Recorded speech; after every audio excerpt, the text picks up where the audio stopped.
Thank you, Presiding Officer. Today, a low emission zone came into force in Glasgow.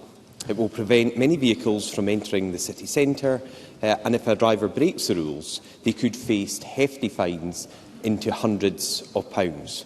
So, can the First Minister tell us how many vehicles applied for an exemption to this scheme but were refused? First Minister. First of all, this is of course a scheme run by Glasgow City Council. It's a scheme that I am very supportive of, and of course I think all of the Parliament should be supportive of the low emission zones. Why? Because we know of course that air pollution is a serious problem, particularly in our city conurbations, particularly in Glasgow, and that's why of course the introduction of the LEZ has been welcomed by the likes of Asthma and Lung UK, as well as many other third sector organisations with an interest in public health. I don't have the exact figure to hand that Douglas Ross has asked for, but I do know, of course, that there has been an LEZ exemptions process that has been put in place, and of course a number of time-limited exemptions have been granted. But what I would say to Douglas Ross is I do hope that in his questioning he will be unequivocal in his support for LEZs, because of course every single week, rightly so, members of this Parliament question this government on what more we can do to tackle the climate emergency. In the Conservatives' case, every time we bring forward a measure, or indeed our local authorities bring forward a measure, they seem to oppose it time and time and time again. So it is absolutely critical for all of us that believe in tackling this climate emergency as a priority, that we don't just talk the talk, but we're prepared to walk the walk. Douglas Ross. Well, I really hope the First Minister would start answering questions rather than telling opposition leaders what they should be asking, because, as usual with the SNP, the problem with this policy is the delivery. There have been numerous warnings about the implementation from people and organisations across Scotland. SNP members are saying this is an exaggeration. So let's just look at one of the many charities raising concerns. Joe Fitzpatrick, a government minister, wants to shout me down while I am speaking about a charity in Glasgow raising concerns. So maybe Joe Fitzpatrick, the First Minister and the SNP could listen to Homeless Project Scotland. They were refused an exemption and still they heckle. Homeless Project Scotland refused an exemption to use a refrigerated van within the restricted area. Their chairman, Colin McInnes, said it helps to feed 300 people every day. It collects food from 15 to 20 businesses in the city centre, right at the heart of the low emission zone. His message was simple. Exemptions for exceptional circumstances must be reviewed. Mr McInnes continued, if 300 people queuing for many hours for food on the streets of Glasgow is not exceptional, then they need to publish what is exceptional. Does Humza Yousaf agree this outstanding charity deserves an exemption from this scheme? First Minister. I do commend the work that's done by the Homeless Project in Glasgow. We do have to ask ourselves, of course, why are they having to feed so many people in any given week?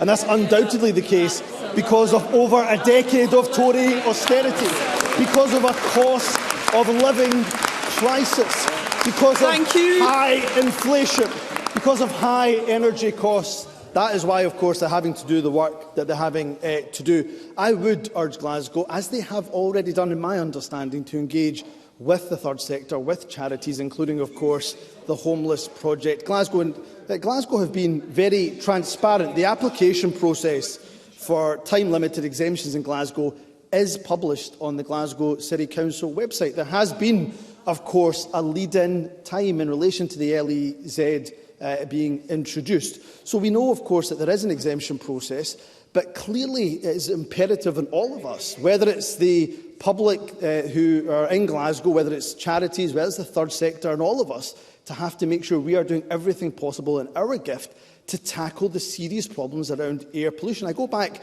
to what I said in my first answer, Presiding Officer. Time and time again, Douglas Ross will stand up and demand we do more to tackle the climate emergency. But whether it's on DRS, whether it's on the workplace parking levy, whether, of course, it's on LEZs, he will oppose. And why will he oppose? Not because, of course, not because of course, anything to do with any principled stance in relation to the climate emergency. He opposes it simply because the SNP proposes it, and that is not good enough.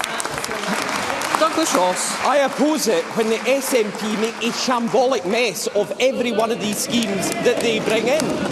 And the First Minister wants to commend Homeless Project Scotland, but refuses to stand up and say their one van that helps to feed 300 people every day should get an exemption. That is not commending a charity. That is condemning them and their inability now to do the work they want to do. The delivery of this scheme has been tone deaf to the needs of the city and charities like Homeless Project Scotland. Now, SNP members wanted to heckle me when I spoke about charities. Will they do the same when I now read out quotes from businesses? Because they've also been raising... Now it's Cabinet Secretaries don't want to hear what businesses in Glasgow think. I know Jenny Goruth used to be the Transport Minister, but she should be listening to these points just now. Mr Ross, because please businesses continue. are saying this to politicians across the political spectrum, and SNP members think it's funny. So let's listen. Stephen Grant. It is funny when the Health Secretary is laughing at this. So Stephen Grant of Unite Glasgow Taxi Drivers has said, this is Steve Grant, Unite Glasgow Taxi Drivers said this. This damaging and punitive plan is going to be devastating for our trade, without a shadow of a doubt. Local business owner William Payton, who runs a garage within the restricted zone, says, it just feels like it's been poorly thought out and we've been left in a horrible position because of it.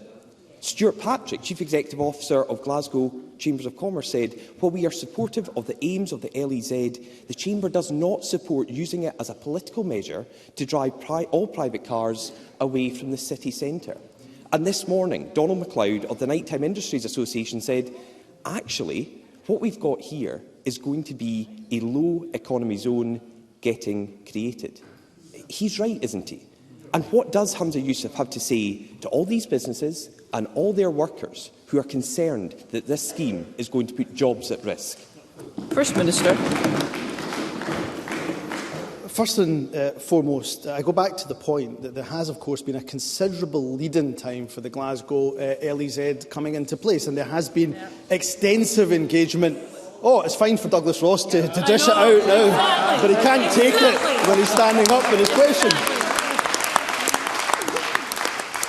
Let me, of course, give Douglas Ross some of the facts around the LEZ in Glasgow. Not only has it had a lengthy and extensive lead-in time, there has, of course, been a considerable engagement with businesses, with the community, with the third sector, with charities as well. And in terms of support as well, to support low-income households and small businesses get prepared, the LEZ Support Fund did offer financial support towards the disposal of non-LEZ compliant vehicles. In 2020-2021, the LEZ Support Fund awarded £1.7 million in grants, £3.85 million in 21-22. £5 million was awarded through the LEZ Support Fund in 22-23, and that fund, while it is now closed, of course, however, those eligible were encouraged, of course, to register their interest, and as a result of that fund, the LEZ Support Fund, it resulted in over 2,500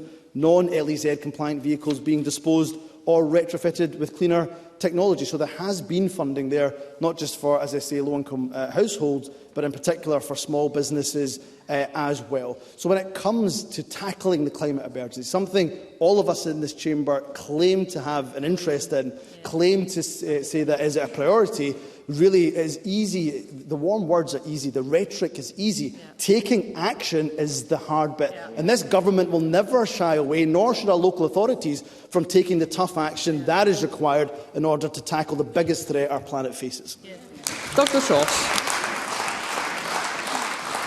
The only thing that answer proved is it took till question 3 for Humza Yousaf to find his pre-prepared script in his folder on this issue. But this LEZ is the latest anti-driver policy from the SNP. Thank you. That looks like being an absolute shambles in the making. So they've cut investment in roads, they're not tackling Scotland's pothole problems, they're not supporting car drivers, they have proposed a car park tax, and they are increasing the cost of driving across Scotland. Now approximately 750,000 vehicles in Scotland will be fined if they drive through this zone in Glasgow. The LEZ is hurting charities' ability to function.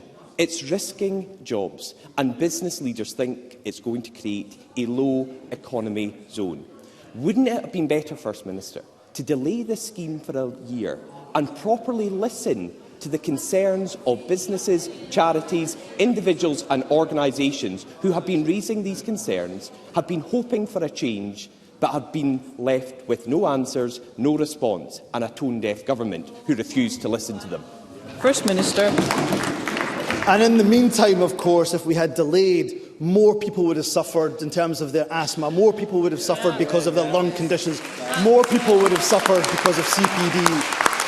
More of the citizens of Glasgow would have suffered dire health consequences because we know air pollution in Glasgow is nowhere near the standards that we want it to be, and the LEZ, of course, will help with that. It is an undeniable fact, Presiding Officer, that every time this SNP government brings forward action to tackle the biggest threat our planet faces, that Douglas Ross and the Conservatives oppose time and time and time again.